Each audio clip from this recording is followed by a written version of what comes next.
today is balance. So we have Tara Taylor here today, and we're going to talk about how do we create balance in our lives. Tara is a medical intuitive, and she is a leadership coach, and she's been a dear friend for many, many years, and I'm always learning something new from Tara.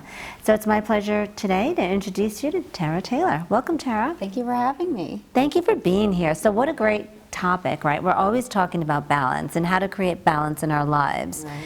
And lead us a little bit through that. Like, what do you think of when you think of balance, and how do we kind of work towards achieving it? Mm-hmm.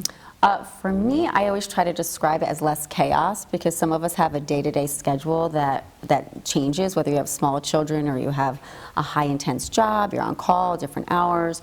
So it's really about planning ahead and knowing what you're looking at, so that way that you don't have to be in a state of frantic energy all the time. And how do you handle, so we plan ahead, and then all of a sudden you get the call that somebody is sick from school, or tomorrow we're going to have a snowstorm. Like, how do we handle, right, balancing our lives when things are constantly shifting and changing? Again, it's the day-to-day. I think that if you haven't planned your day and you're running around chaotic and you don't have any balance normally, when those things come up, it's overwhelming, and people just get very disoriented, and that's when you hear about a lot of mental health issues, or people are exploding, a lot of confrontation, relationship issues. The more that you can, just like you said, snowstorm, like the more that you're paying attention, you're reading the alerts that come to your phone, that you're not distant from the news and things that are happening, then you can plan your day better. Yeah, I started this exercise right on my Microsoft Outlook. So I have my calendar up, and I decided to code things in different colors. So, like, for instance, I have my children coded in like a bright, happy orange, and I have my personal stuff in pink. I have clients in green. I have new potential clients in maybe a light green. I have my exercise in a different color. My interview now in different colors. How do I don't know how to handle it, though. There's weeks that I just feel like I can't control it, but like one of the colors is taking over, right? Which I love that, because I can visually see where I'm either over, doing it, or maybe underdoing it. So what do you suggest for something like that? Well, everybody's schedule is different, right? We're very bio-individual what balance looks like. And, like for me, and I know for you with your, yoga and things, and exercise is a huge part of us feeling very balanced and clear-headed, and meditation.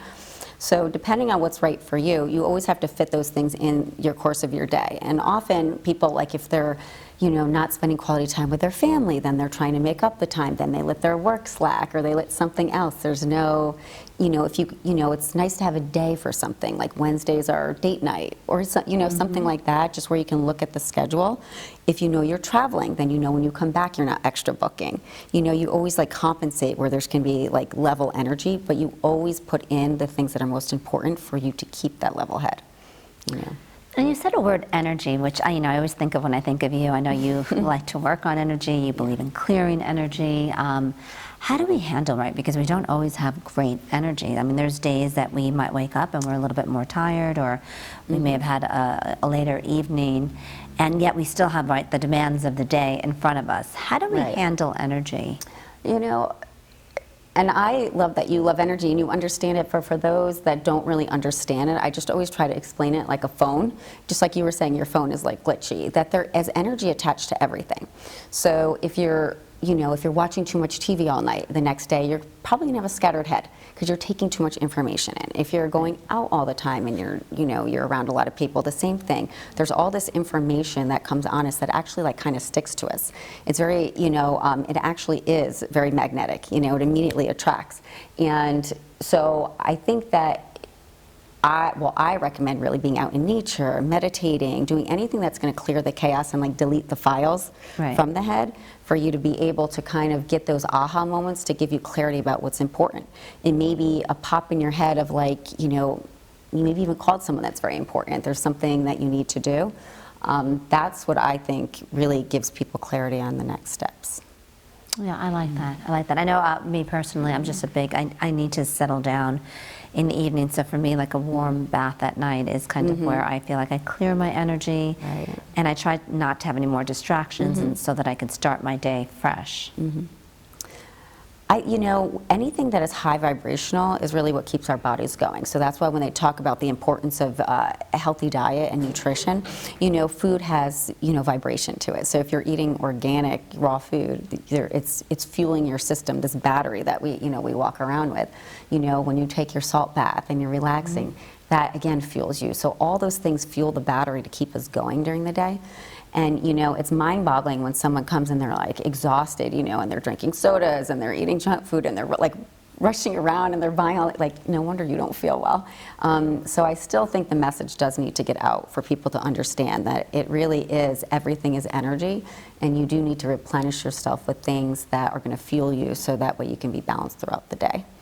You know, that's interesting. And, you know, I also find too, as you know, talking to people and friends and colleagues, I think there's always this perceived, you know, idea of, oh, well, you know, I would like to meditate, but I don't have the time, or I'd like to do this, but I don't have the time. And I think an important message, though, too, is that and none of us are really sitting around with, like, you know, a plethora of time, right? We all are kind of trying to figure out, it would be lovely, figure out the time. And that's one of the things when I'm speaking to someone is talking about, well, you know, a lot of times even when I'm taking time out to relax before I go to bed and take my bath, sometimes I'm like, well, I don't really have the time, or maybe I should return a couple of emails instead, but I know that I'm doing myself a disservice by not taking the time. And I've heard very successful people say, you know, and leaders in their fields and, you know, in meditation or in mind-body connection say that most of us that say that we don't have the time are the ones that need it most, right? And it's true. Yeah, you know, meditation, the word is, you know, and here we are, we're talking about balance, but that, you know, meditation can come in so many different forms, and it's very intimidating. And you know, for people, because they think you have to sit down and you have to be like this for an hour and hold it in. I'm a moving meditator. Like, I will even go to the gym and listen to different, like, very slow podcasts or meditations or prayer. Well, I take that time to not have wasted energy, right, to really fuel it. When you're running, it's really just slowing the brain down, and you can watch grass grow, and that's meditating, you know, anything like that. So it could be 5 minutes. I always start my clients off like a little bit in the morning, a little bit at night. When you wake up and you're in that like semi-conscious state, it's the best time to receive information. So you just kind of sit there. It could be as simple as just breath work and just seeing white light, just anything. There's so many different free ones on YouTube. You know, people are all invested in the apps and it's so confused. Just go on YouTube, try out 20 different things and see what resonates. Yeah, you know, our theme today is balance, right? And I do love that idea of being able to start the morning with a meditation, right? Because I guess that would help you propel into more of a balanced day. So hopefully you're not quite as reactive, you're a little bit more proactive in terms of how you're going to navigate. Exactly.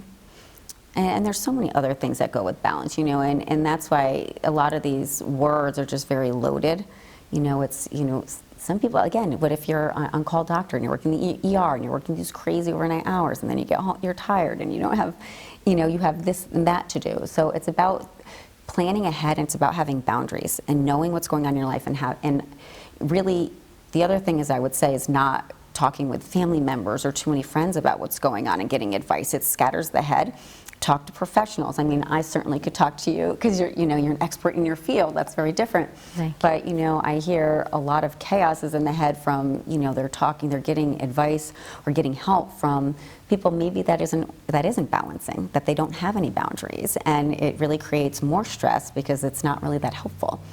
So it's like looking at what your day looks like, putting those boundaries up, set the schedule up. If it's food, then pre-make everything. I mean, there's so many food services now that you can get almost anything delivered to your house.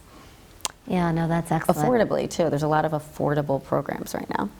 But there, you know, there's a lot of truth in what you said, though, and I want to kind of back up for a moment. But you talked a little bit about not putting it out there to everybody or trying to get a lot of advice. I had just read something over the weekend by Dr. Wayne Dyer, and it was really interesting, and he said something that really resonated, and it was so many times we look for the answers on the outside, right?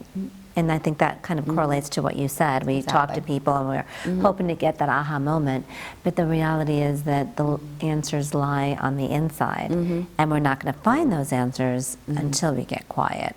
And what are the answers? That's the big question, right? Like, you know, people that are novice doing it, you know, they don't understand, they don't have maybe the same physical reaction to the meditation or the insight that you and I might, because we practice it so often. So it's very discouraging when they're starting, because it's like, what, you know, what message am I getting?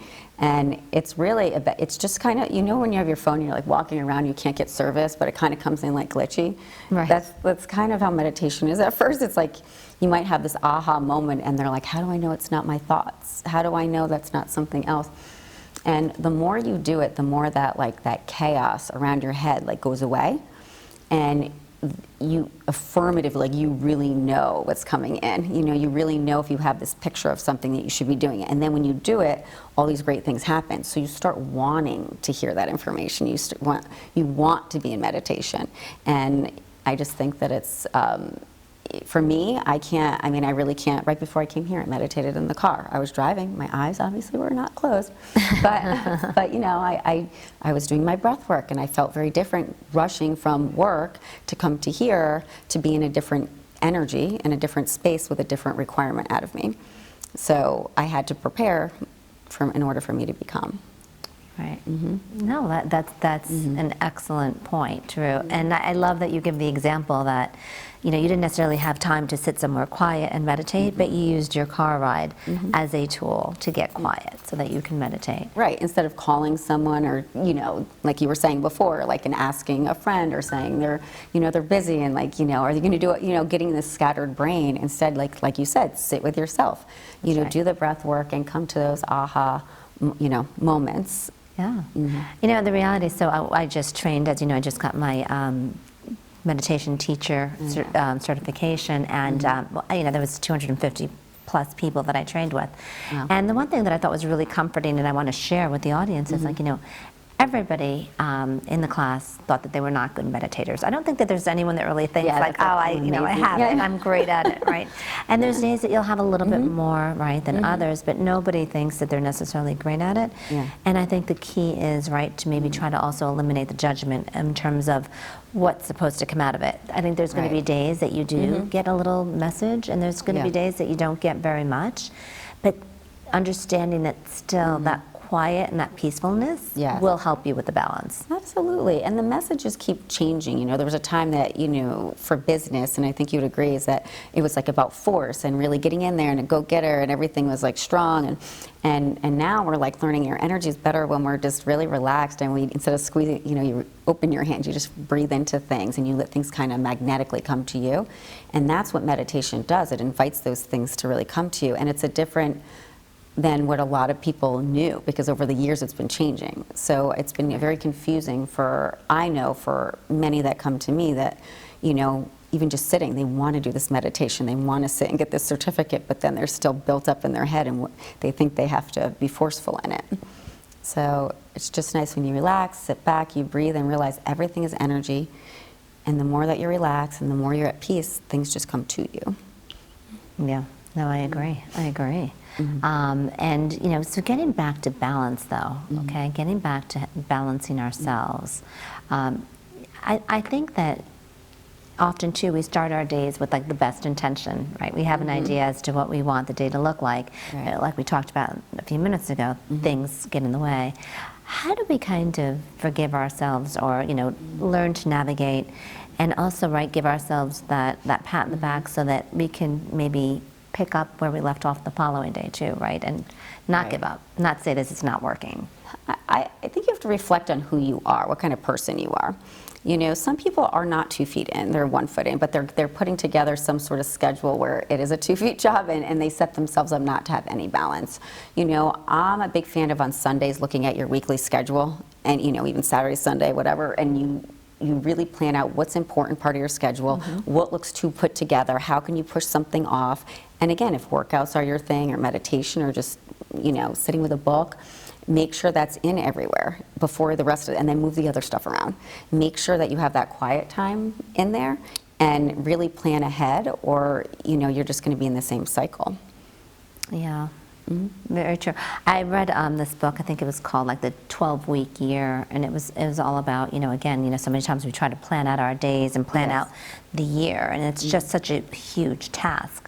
So he almost breaks up goals and balance and getting things accomplished into 4-month increments, right? I love it. It's perfect.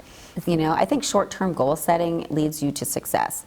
I'm more about get people, it's like a little appetizer. Like, okay, start for the week, see how you feel at the end of the week. Because when some people, when they hear even a month, they it's just like, oh, I don't know if I could do that, Right.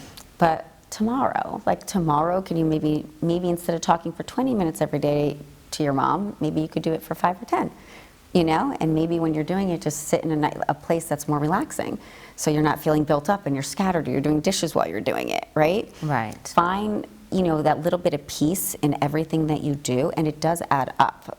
It really does add up. So, but again, the reason why it's bio-individual is because some people, that doesn't stress out. So you have to look at your schedule and where are you holding your breath? Like what, when you lay it out, is overwhelming. And then those are the areas where you have to finagle. That's why there's no set way to do it, except for schedule. I'm big on routine. Getting up at the same time and going to bed around the same time and eating around the same times, it does set your body clock to be more hormonally and chemical balanced, and those are extremely important for everything else that you need to do. And I guess, how do we navigate too? So many times, right, we say we want balance, and then we're focusing on one thing. And let's say that we start to conquer that one thing, and we're getting what we want. I feel, and I've had this conversation with many people, all of a sudden, they realize that one thing did not bring them the happiness or that level of, oh, I have arrived the way that they did. So, I mean, from my perspective, I still think that balance is about touching a lot of the things that are important in your life, right? And it's not just, making a couple of things a priority, but really trying to touch upon many different things that matter to you. Exactly. Like the few really important things are in your day-to-day that you can really organize so that you can, can be there every day in a way that's relaxing. Yeah. Absolutely. And I always like acronyms, and I like to remember everything, and I don't want to forget about anything. So when I'm thinking about balance for me, I always think of that word, form, F-O-R-M, and then I add an S to it. But for me, the F in form stands for family, right? So that's important for my balance. And, having 3 kids, you realize that they grow, right? And you don't have them forever. So how do you balance your time with them while you do have them? And their ages, they change. It's constantly changing what their needs are. And right? So, and it's about balancing that. And that's why what you just said, if I can comment on it, just about, if someone tried something and then they didn't have success. Again, perception is balance. Changing your perception that wasn't a failure, that's exactly what you needed to do to realize maybe you need to learn a new way. Maybe, that could be actually your greatest lesson to get you to that place, Right, exactly. Exactly. And again, and whatever is important to you, I think it just is important to have, different dimensions of what you call balance, what balance is to you. And again, like for instance, like I was saying, I use form, and the F is family, O is occupation, right? So career-wise. R is recreation, right? So that's working out and maybe travel. M is money, and then I added S to it. For me, it's spirituality, like mental health, fulfilling my need to be balanced, and that's kind of my meditation and my yoga. I love that, especially when you have your schedule does change, and you have different requirements and different places to be. So, keeping to that.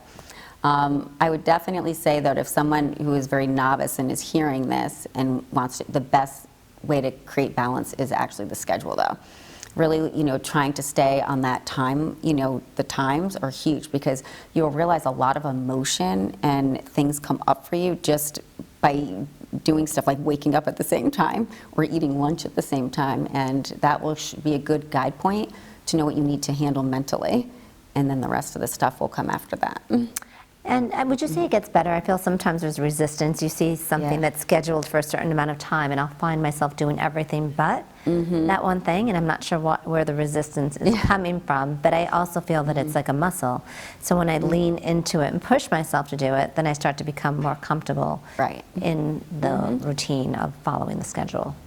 Yeah, and we all have that. I mean, getting caught up in the why all the time, I don't often advise people to do, because sometimes it's a rabbit hole that you can go down, but just knowing that this is something that I put on my calendar, this is something I need to do, maybe being a little relaxed, like, you know what, I'll have a cup of tea and then I'll go to it, but then I'm doing it. You know, not like getting too much into the why, or why's the resistance. I mean, maybe you're just tired. Maybe, you know, you've had a frustrating meeting, but the day before wasn't. So it was easier to do something, you know. Yeah. But just knowing that I just have to do it, and then, you know, go with the flow. During meditation, that's a great time to bring up all those emotions and to be able to release them and fill yourself up with other energies. Yeah, that's excellent. But I'd been to a conference too, and this really resonated with me. She talked a lot about too how there's 4 different like characteristics, right, on how we handle things like balance and accomplishments. And you know, just to simplify, she kind of said there's the doer that will always meet their deadline, and they'll meet everybody else's deadline. They just get things done. And then there's the questioner, which kind of you alluded to a few minutes ago, like maybe not so many questions, but they will question as to why they want to do something or why somebody wants them to do it, or you know, and unless they can get that answer, they don't do a lot of it. And then there is the pleaser, right? That I'll meet everybody else's deadlines, right? So they'll have balance for everyone else, but at the sacrifice of their own. And then there's the rebel, right? The rebel that does not necessarily want to, right? Put anything down, be and commit to anything, or be told what to do. But I know for myself, like I think I figured out who I am. I'm definitely the questioner. I need to have answers before I commit to anything. So the last message was for you. Right. So exactly. So that's what prompted me to even suggest it. Yeah. But I even learned, you know, even with my kids, right? There was one of my kids that does things and accomplishes things a little bit different, and I just realized, like when I went to this seminar, I'm like, oh, it was my aha moment. I'm like, that child of mine is a rebel, right? So like a questioner and a rebel, I'm not gonna be able to get him to do things my way. But I think it's interesting again just to understand yourself, right? Like how do you handle, you know, commitments and doing things, right? Because I think that'll kind of back you into what is the best way to do balance for you, because we all do it a little bit differently, and we're all going to have success in a different way. Absolutely. And actually having permission for that, because it's very intimidating for some people, you know, that they, you know, as soon as they hear yoga or meditation, I hear this honestly a lot, where then they think they have to do everything that everybody who they think, you know, they put it into a clump of people, and they just can't do all of that. And it's like, no one's saying that, you know. It's just, you know, meditation, it's just like eating, you know. You can eat junk food and you can eat healthy food. Which are you going to choose, right? Meditation, you can call it just being at peace, breath work, whatever you want to call it, prayer, you know, but it's really just slowing the chaos and being one with yourself, like you said. And not a lot of people really know who they are. And, you know, and you're ever changing, especially those of us who are parents, you know, that's ever changing and we're growing. So if you don't quiet down and you're always looking outside yourself for the answers, then you never really trust yourself. And that leads to constant mistakes, you know, and constant relationship issues, or, you know, even with, you know, your kids. So I think it's worth the 5 minutes every day. You know, I agree. I was listening to one of the Shitty Joes, and he was talking about the gentleman who's the CFO for Calm. And I didn't realize, I mean, so in 2017, that was the #1 app that Apple sold. So I think that as a society, I think that we all are aspiring to, or in a certain way, we want to find calmness, right? And whether you call it calmness or meditation or mindfulness or stillness, I think what you're saying is it's getting that quiet, right? So that you can really figure out your balance and you can figure out what matters most. Exactly. It's like artwork, right? Like, you know, there's no really wrong. It's like it represents, so there's no really wrong way as long as you're quieting it down. Absolutely. Yeah. And I think, you know, even with balance, I think some people are visual. So I think if meditation, you know, is a little bit challenging too, I think sometimes, you know, doing a vision board and putting things on paper that are really important to you. And they say that looking at that first thing in the morning and last thing before you go to sleep, you know, visually, I guess we take in a lot of information, even more so than with words. So that's another way, right, to maybe approach balance. I absolutely agree. You know, it's all these little tools that you can find, and that's why I like when people watch, you know, the YouTubes or the podcasts, because then they really learn, you know, all these different techniques that work for them. Yeah. Well, Tara, I can't thank you enough for being so willing to be here today and so generous with your information. And I know you've shared a lot of really good tools, And I know you've been at this for many years, and you work with a lot of successful clients. So if you had one more takeaway for our guests today, what would you say? I honestly would say that, what I said about keeping your schedule and your hormones and your diet, that would be number one for me for balance, because you would be surprised how much that people are really struggling mentally. Mental health is an epidemic right now. And I would say for people to get their food panel test to see what they have allergies to, and really take what they're ingesting every day very seriously, because it throws everything in their life off, whether it's their family life or their work life, personal, medical. That would be the first place to start if you're looking. Well, great advice. Thank you, Tara. Thanks so much for being here with us today. And thank you for joining us for another episode of The Richness of. And we'd love to hear from you. If there's a topic that is near and dear to you, please do reach out. SylviaGuinan@gmail.com. Thanks. Look forward to seeing you soon.